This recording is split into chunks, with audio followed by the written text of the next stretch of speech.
在社会上混，不会喝酒怎么行呢？这句话，相信很多人都听长辈或者领导说过，就好像会喝酒已经成为了年轻人融入社会的一个凭证。3杯2杯入喉，聚会交往不用愁。即使不会喝酒，为了朋友和领导的面子，也坚持着学人端起酒杯。可就是那一口酒，有的人喝成残疾，有的人被侵害，有的人甚至失去了生命。悲剧屡屡发生，劝酒文化依旧盛行。前不久看到了一个17岁伴娘喝酒，酒店猝死的新闻，让人痛心。据悉，这个伴娘平时滴酒不沾，因为年龄还小，甚至基本都没碰过酒精。在这次参加好友婚礼时，基本上就是用苹果醋和所有来客打招呼。然而在敬酒程序行进到一半时，在朋友的起哄下，他的饮料就被换成了酒，还被强迫着喝下。很快，这个伴娘就已经醉倒在地，被同行的姐妹团和伴郎送到酒店房间。众人原本以为她只是普通的醉酒，在房间内休息一晚就好了，可万万没想到，一场悲剧就此发生。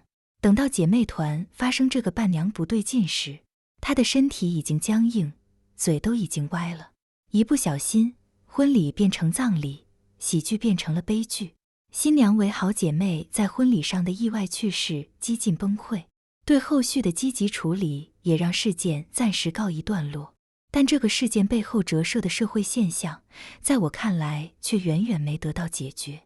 试问谁在职场里，在聚会上没有过不得不喝酒的经历？朋友聚餐，不喝酒就是不给面子；同事聚会，领导敬酒不喝酒是不识抬举。这不是耸人听闻，而是赤裸裸的现实。去年海南的一个婚礼现场上，也发生过类似的悲剧。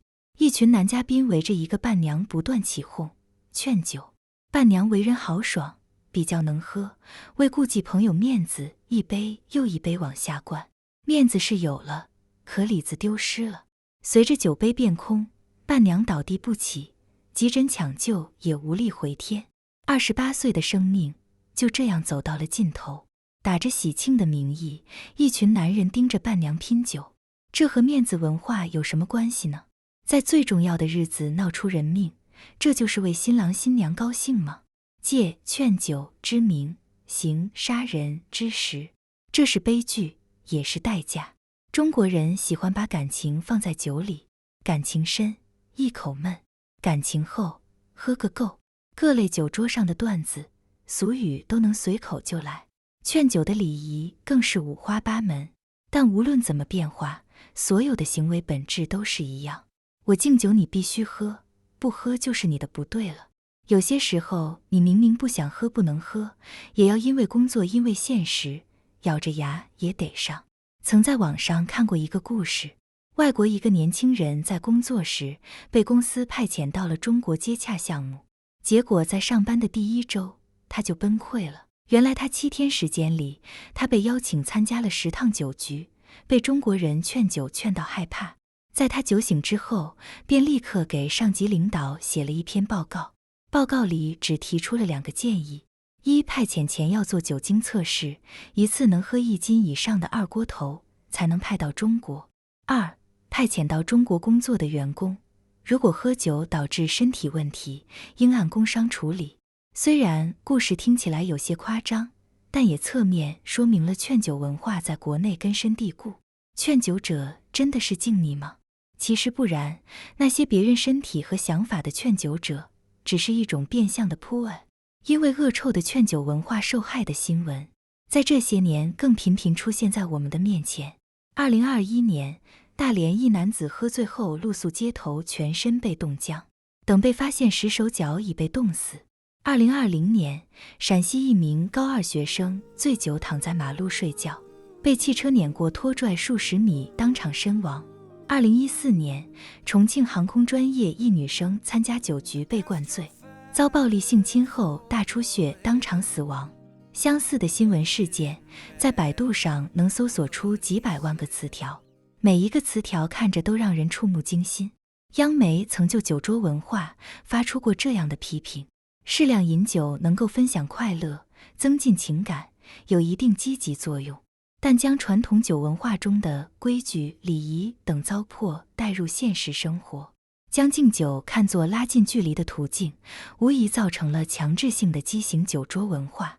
其乐融融的酒桌氛围能拉近距离，强人所难的酒桌霸权注定为大家所唾弃，深以为然。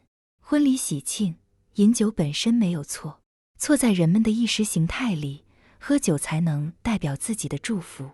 这样恶臭畸形的文化，有太多的人为此买单。为什么这几年酒桌文化越来越让人厌恶？不仅是因为这一行为本身就蕴藏着权力的服从性测试，且还因为酒精对人体所产生的危害影响几乎是不可逆转的。世界卫生组织的一项数据调查显示，中国是酒精的重灾区，每单次饮酒量为 41.04 克，每年因酒精中毒致死的人数就超过了11万人。这个数据还只是酒精中毒致死这一项，因醉酒而引发的后续刑事案件更数不胜数。世界权威医学杂志《柳叶刀》也对酒精做过研究，研究表明，酒精饮料是全世界15至49岁年龄段人群最大的致死因子。在这个年龄段中，有 20% 的人死亡原因可以直接归结为饮酒。适量饮酒有益这个说法，论文中也直接指出酒精饮料并没有安全剂量。换句话说，饮酒就是有害健康。而在这份研究报告里，酒精对人体最大的伤害还是致癌。研究表明，酒精是明确的致癌物。酒精摄入与7种癌症、阿尔茨海默症、多种心血管疾病、冠脉综合症有关。在大于50岁的人群里， 27.1% 的女性癌症和 18.9% 的男性癌症都因饮酒而起。无论喝多少，只要喝了发病的风险就会远大于不喝。所以，当一个人想要健康长寿时，最好就是滴酒不沾。喝酒除了危害身体健康，甚至还有其他风险。去年，成都就发生过一起案件。就读于成都某学校，16岁的李某在与同学聚餐喝酒后，因酒精中毒抢救无效身亡。未起到监管作用的学校，向未成年人售酒的餐馆共被判定承担 40% 的责任。浙江绍兴，一男子参加聚会后醉驾身亡，聚会中的27个同学更是被判定都需要承担责任。这两起悲剧中，酒局的组织者、供应者、监护者，甚至是违法向受害者售酒的餐馆，都有一定的劣势，在法律上都需要为事件结果承担责任。那些共同饮酒的人，在《中华人民共和国侵权责任法》中规定，劝酒致死要承担法律责任。不管以什么名义聚餐劝酒，出事后就一定会判罚。总之，记住3点：一、不得已的情况下，请尽量少喝；二、可以不喝的情况下，尽量不喝；3点，千万不要劝酒或逼酒，你担不起责任。众生百态，最态最丑。